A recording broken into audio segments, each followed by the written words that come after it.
Hey everybody, welcome back to my channel. Welcome if you're new here. Today we are checking out some epoxy resin. This is a 1-gallon kit made by Epoartist. It retails for $80 Canadian on Amazon.ca. I'll link that below and any other place where you may be able to purchase this. In this video I'm going to unbox, show the bottles. I will show you how to use them, demonstrate me using them, and then I'll show you the results of that and give you my review here in the end. I'm pretty excited because this is the first time I'm actually ever using resin, but I think with the artwork that I create, this mixed media wood paintings, this is going to look really good. So let's give this one a go and jump into it. Okay, so as you saw in the intro there, we have our two different ones here. This one, as you can see, is A. This is our base resin. This is B. This is our curing agent. We're going to use this at a 1-to-1 ratio on our artwork that I'm doing here. So let me just move these off to the side here. I'll pour them in just a minute. Here's the artwork that I'm going to be putting it on. I've already put just a spray gloss finish on this. Reason being is all the lines on this are wood burned, and so if I was to just put the resin straight onto it, then a lot of the burned bits would come out of those lines there, and it would kind of make a mess. And so I'd always just kind of seal it first, and then the resin itself won't be bringing up any of those bits. It'll just fill things in and make it a nice smooth finish there.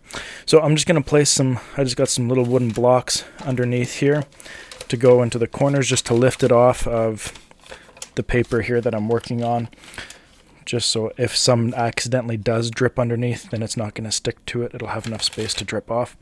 And then the reason I'm using 4 as well is because then it allows for, if I'm pressing down on one end, it's not going to kind of lift it up or just do something. If I just put something in the middle underneath, then I'd have a really wobbly foundation, and I don't want to do that there. Alright, so what we're going to do is we're going to mix it 1-to-1.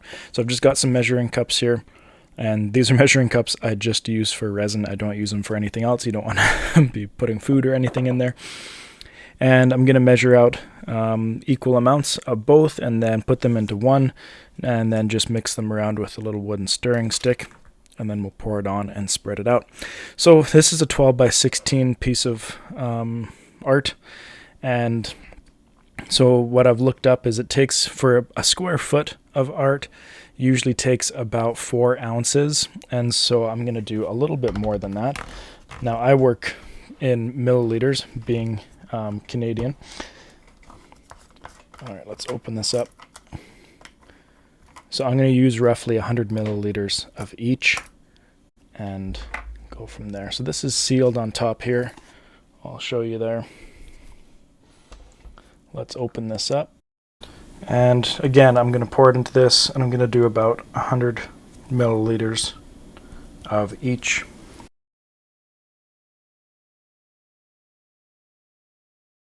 So A is on there, got my base resin in one container. Now I'm going to open up the curing agent here.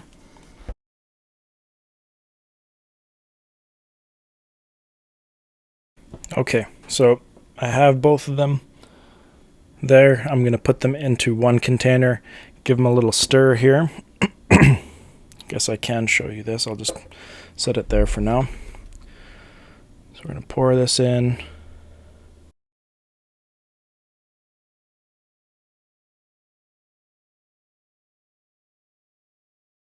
Now I'm just going to give this a stir.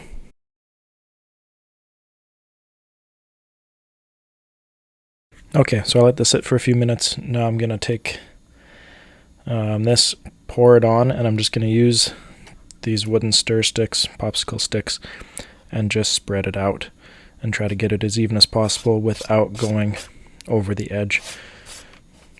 Make sure it's free of any little dust pieces there. And yeah, I'm going to fast forward a little bit so I won't be talking too much during this part.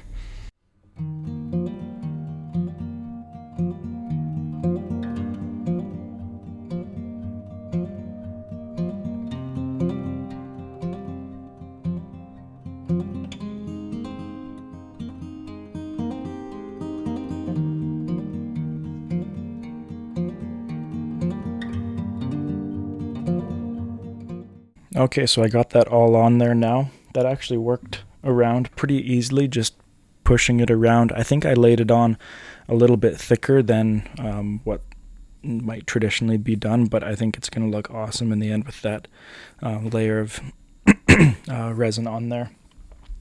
So this has, I'm just going to get all my numbers here right. So we had about half an hour of open time, 30 minutes of open time. Now to spread it around like that only took me about 8 minutes to do on this piece. So I'd have more time now if I needed to go through and move anything around or make any other adjustments if needed be. Then it has an 8-hour quick dry and making it hard enough for easy demolding, and then within 12 hours, and then fully cured after 72 hours, so about 3 days. So I'm going to leave this now as it is and let it cure. We'll come back in a few days from now and be able to take a good look at it. Now, one thing that I know that you can do if there are little bubbles around, you can go with like a toothpick and just pop them out. You can spread them a little bit more. You can also use a heat gun, and you can spread a heat gun around, and that will help just kind of pop the bubbles. If you're using a heat gun though, be careful because you don't want to have that heat on there for too long. Otherwise you can burn the resin, and then it'll leave marks there, so you don't want to leave a heat gun on there for too long. All right, so let's leave this for some days here, and we'll come back to it and see how it went. Okay, so as you've seen, I've had a chance to use this now, and I wanted to talk about my experience and just give my overall thoughts and review of this product. So as you can see here, it came in the A and the B. You mix the half and half of the two together. That was pretty easy. Mix them for 5 to 10 minutes, and then you just go ahead and apply however you desire. So this is 64 ounces, half a gallon, almost 2 liters, 1.89 liters. And this pair, the two together, on Amazon.ca right now are $75. They have a $5 coupon, which means that they are $70. That's about half the price of the leading competitor's price. So if you can get almost double the resin for the same price as the next competitor, that's a pretty good deal if it works just as good. So in talking about my experience with that, here's the piece of art that I did it on, as you can see there. See, it's nice and shiny there. I'll do a few close-ups as I talk about it. In terms of applying, I thought applying it, especially for my first time working with resin, it worked out very well. Things were able to push to the sides. I was afraid that it would just pour over the edges, but it really hung to the edges there, and only in the corner here did it ever actually spill over a little bit, and I was able to clean that up, and it's all good there. There were a couple of spots, just 2 spots here, where there are a few air bubbles, and I think that's mainly my own fault for not applying and mixing it exactly how I should have. There was one spot here and one spot down here where it didn't self-level just like I thought it would. But again, with a bit more experience, I think I'd be able to get that perfect. I touched it a little bit too early on the side here, and I'll show you a close-up. You can see almost like a handprint, well, not a handprint, but the side of my handprint. I grabbed the side, and my side of my hand got on it, so that's my own fault there.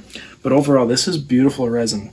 It looks fantastic on a piece of work like this. You can use resin for a lot of different things, depending on what style of art you do.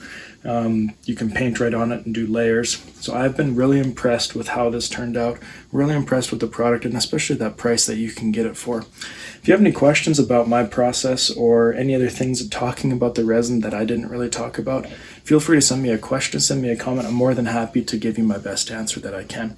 I'll link below where you can find this.